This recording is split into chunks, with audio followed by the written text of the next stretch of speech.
Hey, it's Friday, June 27th. Let's talk PlayStation.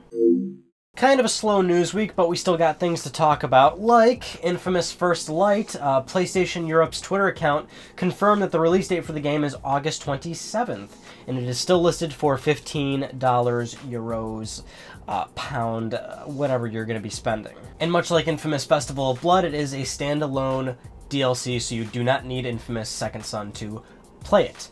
Moving on to pretty much my favorite news story of the whole week. PlayStation 3 and PlayStation 4 got firmware updates this week. PS4 got 1.72, PS3 got 4.60.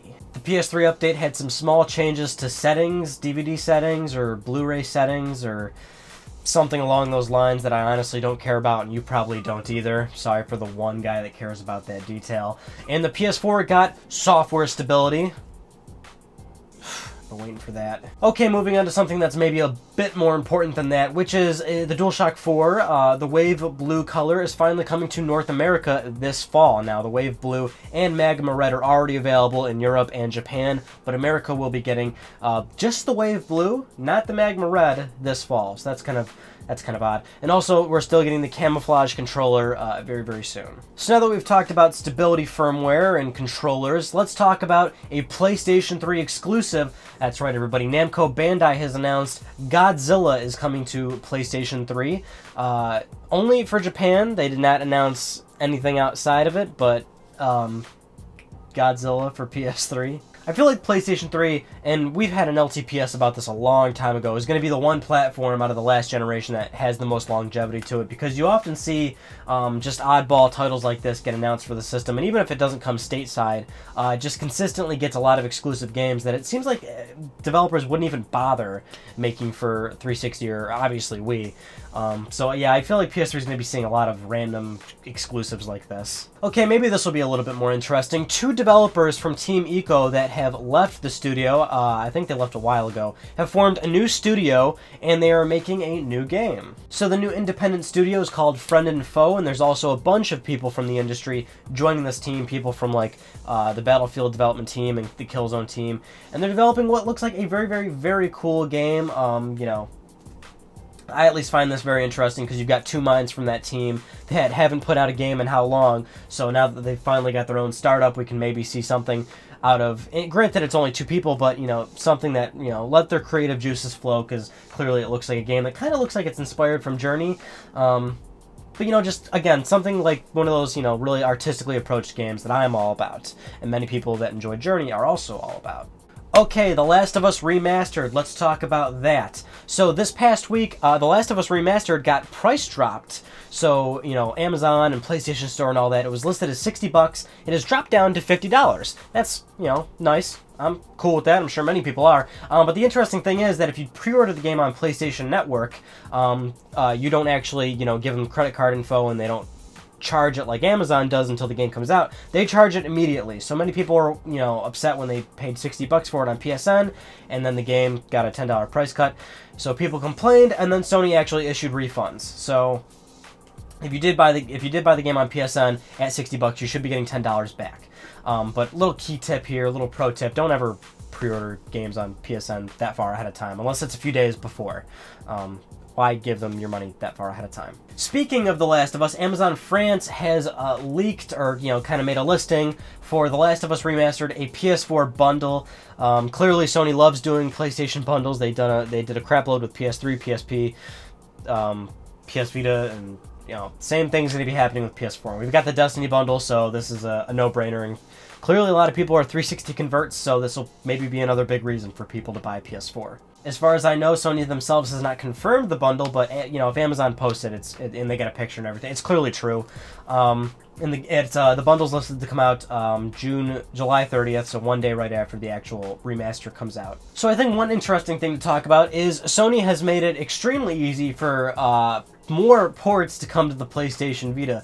So basically they released a official version of Unity. Unity is a kind of development engine that developers can use to create games. Lots of developers use it to make like iOS games, Android games, lots of mobile stuff. So Sony released a PlayStation Mobile official version of it, so developers can easily port games to PlayStation Vita, and then people can self-publish and freely publish without charge under PlayStation Mobile. And the SDK has a bunch of tools to allow Unity to map, like buttons, because PlayStation Vita has buttons and the dual analog sticks and everything, which of course is never bad to the people that complain about indie titles or mobile games or what have you. They're, more games is never a bad thing. Especially since mobile games are getting, I'm totally cool with Vita getting mobile games that get, actual tactile button support. I used to play a bunch of games on my iPhone back when I, bought an iPhone, how many years ago? But nowadays, I don't find myself ever playing iPhone games because, the whole appeal has just, it's been lost. And since games are getting so overly complex on iPhone's, mobile is getting so much more powerful, games are becoming, bigger, like GTA 3 on iPhone. I bought that, but I couldn't even finish it because the touch controls were so bad. So I'm totally cool with Vita getting this SDK and engine, because it will allow mobile games to be, to utilize the best parts of Vita, which are the buttons. So now let's talk about something that's a little bit more uplifting. Often during Let's Talk PlayStation, we talk about layoffs in the industry and people losing their jobs, and that's totally not cool. But actually, I think Sony's still due to lay off about 5,000 people this year. That's at least from what I last read. But that's interesting because this news story is about how Sony has a crap load of new job listings posted on LinkedIn this month. So apparently there's 191 new job listings all across Sony, and that's, the music division, their electronics, and the PlayStation division. And the PlayStation division is, of course, what we really want to talk about. Bunch of listings in there for hardware engineers, software engineers, security analysts, sales analysis people, and all that stuff. So maybe if you have any of those qualifications, go look at it now that I've told you. But that's always a good thing to see.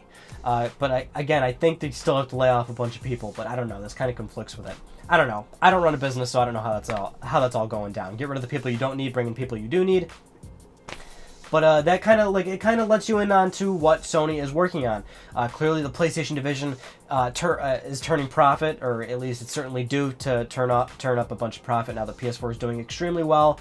That's one of Sony's divisions that isn't hemorrhaging a crap load of money, so that's why they're hiring a bunch of new positions for it. And a lot of these positions will tell you what Sony's working on, which it sounds like for a lot of this stuff. For a lot of this stuff, it sounds like it deals with PlayStation Now, Project Morpheus, and possibly a lot of boring stuff like brand management and all that. But the two interesting things would be Project Morpheus and PS Now. Speaking of PlayStation Now, that's a good segue into our next news story, which is about PlayStation Now. Sony Europe's Jim Ryan was talking to Game Reactor, and what he more or less said is that we can possibly see some news regarding PlayStation Now coming to European territories at Gamescom. He wasn't, he didn't say, for sure you'll see some info there, but you might see info there regarding when you might expect PlayStation Now in European territories, which is what we were just talking about, I think, last week, which is UK might be the first territory in Europe to get PlayStation Now. Now, while still on the topic of PlayStation Now, one thing we talked about just last week was pricing. We didn't have actual pricing details, we just knew that it was going to be about $3 to $20. Well, now the PlayStation Now beta actually does list games with prices. You can actually see it clear-cut what you're charged for how many days and everything. And basically, I'll throw up pictures as I'm talking and all that. It's not looking good. Not looking good. These are awful, terrible, terrible prices. Much like I kind of and many other people kind of anticipated. There's really absurd stuff on there for $15, $20 for a 30 or 90-day rental. But granted, you're getting a lot of time. But at that point, you can buy some of these games. I mean, a lot of these games are aged to the point where you can go out to your retail store and just buy these damn things. You can go to eBay and get these things for super cheap. Absolutely, absolutely terrible pricing. And I understand that PlayStation Now is about the convenience factor of where you're right at home and you don't even, there's not even a downloading process. You pay and then you start playing. But come on, that's just no, bad prices. The only pricing in there that seems kind of fair is the week rental periods. You're spending about $6, $7 there, which is kind of what you probably pay at Redbox or your local whatever video store is still alive. That seems kind of fair, but clearly that can be adjusted because PSN's doing great. PSN's actually been doing generally pretty good with sales recently, especially if you're a PS Plus member. And like I said, you can check eBay and retail stores. despite what people say, you can find games at affordable prices at certain places. So that's certainly going to be a struggle for this for PlayStation Now. But of course, it's completely worth noting that this is beta, and Sony has been saying since they've been getting criticized, which is feedback. Give us feedback, and we will, adjust these things accordingly. But one thing to keep in mind, another thing to keep in mind, is that Sony does not set these prices. They curate PlayStation Now, and it's their service. But ultimately, Sony has been very upfront with saying publishers are setting the prices for these games, and that's very important because it's the publisher's decision. And because you're letting the publisher decide what price they can put on for PlayStation Now, the publisher looks at their own game and says, okay, well, what would make the best sense for, charging and rental and all that? Because let's say, you put Call of Duty 4 up there, which has like a, 4-hour campaign? Not even. So it's like, you would have to charge a little.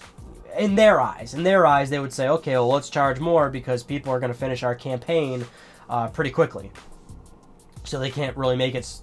In their eyes, they'd say, "Oh, if we made it super affordable, people would, choose the smallest option and finish it real quick, and then not even, you see what I'm driving at, right?" But regardless of that, it is Sony's service. They do curate it. They do talk to the publishers. So this is definitely one of those situations where it's like you're the consumer. If you are at all interested in PS Now, or you let them know like the prices you're willing to pay. This is one of those situations where you speak, and then you will hopefully get what you want. Those are just some of the news stories I want to talk about with you all this week. And if you have not seen it already, please check out this week's episode of Ryan on Gaming. That's right. I'm going to try every week with this thing. This week's topic was, are modern video games too easy? Are they? Maybe you should click that video and let me pick your brain a little bit. And then you can comment, and then you can pick my brain with, like, if you're going to pick my brain, use tweezers. No, but really, there's been a lot of comments on that video, so that's really awesome, and a lot of people are voicing their opinions, and I'm still trying to reply to everybody's comments, so give me some time on that, because I'm so happy that that's actually promoting a lot of discussion, a lot of comments there. Awesome stuff. Anyway, that concludes this week's episode of Let's Talk PlayStation. I'm Ryan Benecki. Thank you so much for talking with me, and I'll see you all next Friday.